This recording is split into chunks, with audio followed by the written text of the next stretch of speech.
Islam is a religion that preaches peace and tolerance. Yes, Patricia. If Islam truly is a religion that preaches peace, then how come the world's most troubled spots, the West Bank, Afghanistan, Pakistan, Iraq, they're all plagued with Islamic terrorism? Well, that depends on your definition of terrorism. Some might argue that the US invasions of countries like Iraq and Afghanistan are also acts of terrorism. No, those were acts of war to get rid of despotic regimes. Or means of getting at a country's oil. Conspiracy theories. Well, May I? Yes, please. Go ahead, Reza. Mr. Khan is right.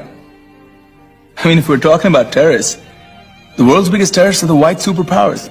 Come on now. No, really, stop and think about it. Explain 9/11. Okay.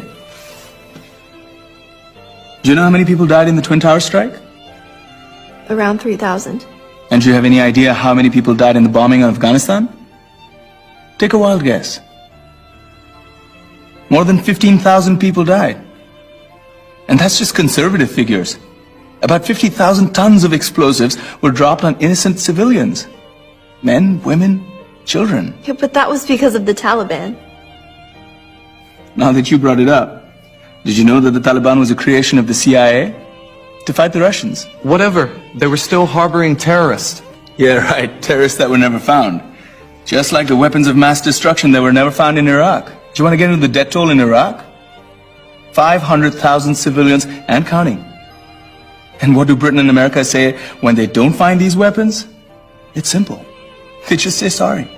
And still refuse to relinquish control of these countries. What are you trying to say? What I'm trying to say is that just because you're American, wear a fancy suit, and call yourself the president, doesn't make you any less of a terrorist.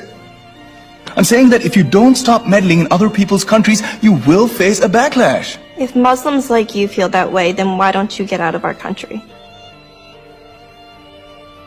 We will. As soon as you promise to leave ours.